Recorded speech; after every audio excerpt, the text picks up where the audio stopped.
Thank you very much. Thank you very much. Welcome, ladies and gentlemen. You're listening to Baltimore's Talking Live. I'm your host, Dr. Q. Co-host is Green Bean Aaron Green.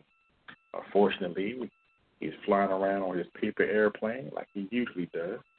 So whenever he pops the cord and lands in his seat, we'll go ahead on and let you know all about it.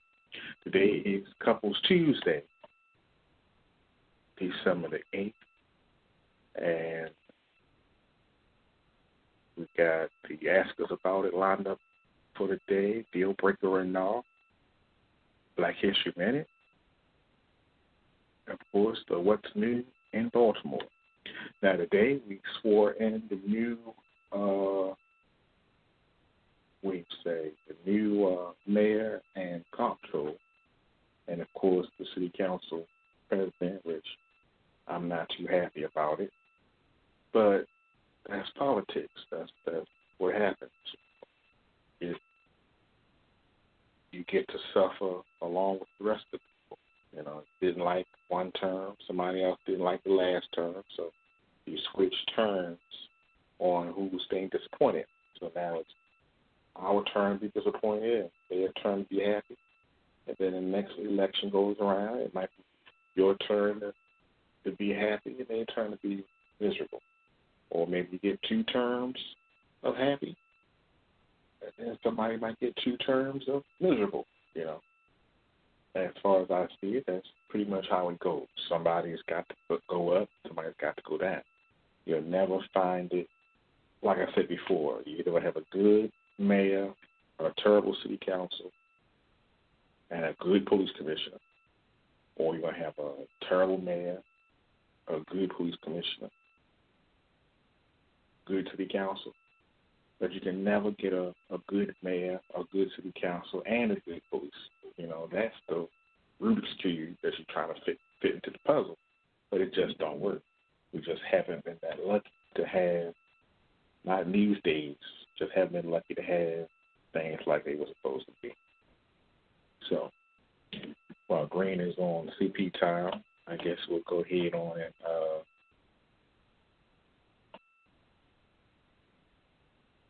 before I do the Black History Minute, let me just tell you about some things that's been happening since we were not on the air a couple of days. Of course, you know, some of the Ravens players have caught the COVID, and everybody's up and down on a decision about whether to get the injections or not. Now, it was told to me by a lot of medical professionals, and of course on television, that when you come in contact with somebody with the COVID, if you isolate for 14 days, it goes away. Now, is that based on scientific fact, or is that just an assumption? Because a lot of people have been isolated for 20 days, 30 days, almost 6 months. Because they aren't working, they haven't gone out, they don't go anywhere. They order their groceries, they order their food. They stay in the house like they stay in a cave. And yet, when they do get tested, they're testing positive. How are they tested by themselves? Got nursing homes, such people are sick, you know. And according to documentation, different virologists, that's people who study viruses, they've said, the virus is dormant or dead or whatever after 14 days. So they sit home for 2 weeks and then it goes away. So if their entire population stays indoors for 2 weeks, this is what I'm getting at. This is where you get caught in your lie. If the entire population stays indoors for 2 weeks, there's no street traffic, there's no car traffic, the businesses are all closed for a straight 2 weeks. That's a whole pay period.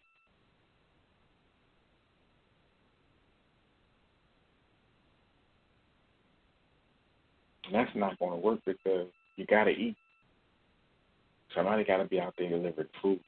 Somebody got to grocery shop. Trash has to get picked up.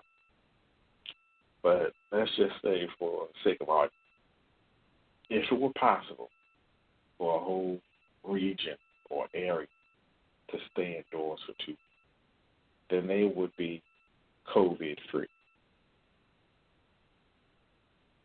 But it still don't mean once they come outside on the 15th day, they don't come in contact with somebody who has it, who was at quarantine the 14th day, and now they got it.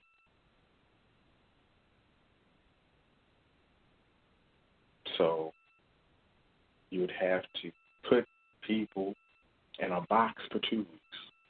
Like everybody in jail, they should be COVID free. Jail was the best place for them to be because they're isolated, and they're in there for 2 weeks. Some of them been in there for 3 days, for 3 months. So they should be COVID free, especially when you're in your pod or in your cell.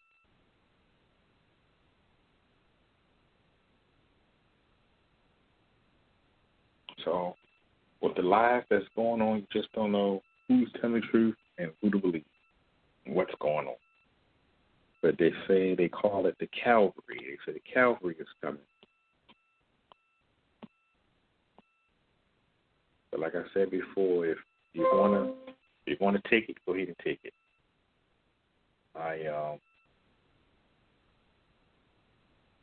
I'm not going to take it. I wouldn't recommend anybody else to be a guinea pig. You know, you're certain, get it from your primary care doctor and you're certain about what it does, then fine. I'll go with that. Other than that, nope. I'm not going to do it. Let's see who we are. Black History Month. December the 8th, Sammy Davis Jr., the entertainer, was born. Okay? December the 8th, 1925.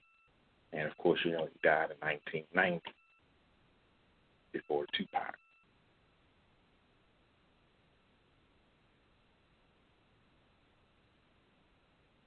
Sammy Davis Jr.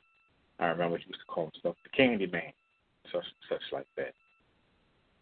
Let's give you the ones that we missed. We missed over time. December the 4th, Alpha Phi Alpha was the first black Greek letter fraternity founded in 1906. December the 5th, the Montgomery bus boycott was initiated by the actions of Rosa Parks in 1955. Phyllis Wheatley was one of the first black female poets in America. She died 1784. That's like an 1784.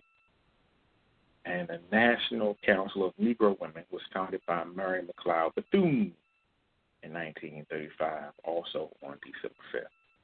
Again, Sammy Davis Jr., entertainer, was born 1925, December the 8th, and died 1990. So, Sammy Davis, this is your Black History Minute. All right. Gotta check the schedule, see what we are. Break right on what he asked us about. All right. And then we got a break coming up at 7:21. Phone lines are open, folks, at 917-889-8825. That's 917-889-8825. Once again, that's 917-889-8825. Ask us about it. Go ahead and give us a phone call. Ask us about it, and you can ask any question. There's no subject off the keel, and there's nothing off limits. But remember, try to be appropriate with your question. That's all I can say. Just try to be. Can't be, I understand, but at least try to make an effort to be appropriate. Once again, that's 917-889-8825. Now, one of the questions for me, this is Dr. Q. When you were talking about Christmas not being in December, when is Christmas and when do you celebrate, and why not? It's like 3 questions in one. All right, let's start one by one. Christmas is April the 1st. That's to answer your first question. April the 1st. That's when is Christmas. Why do I not celebrate Christmas on December 25th? December 25th is the birthday of the King of the Jews. They were mocking him. And when he was crucified, those that were there saw the earthquake rip the curtain, and the earth shook, and they thought that they were going to surely die.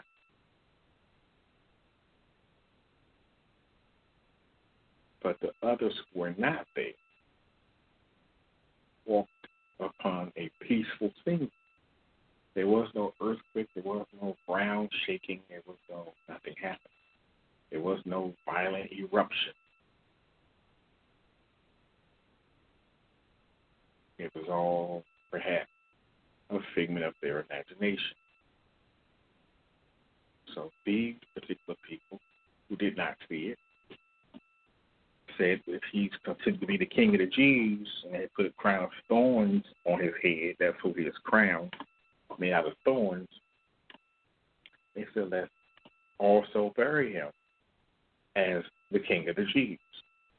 So they changed his birth date to December, which is the birthday of the King of the Jews. That's not the birth date of Christ. That's the birth date of the King of the Jews. So to be sarcastic, that's what that was all about. Nebuchadnezzar was the King of the Jews, and Nebuchadnezzar was the killer of a lot of children. They didn't know what age Jesus would be, but he went out and said all the children from age 9 and under, kill them all. That way we make sure we got the right one.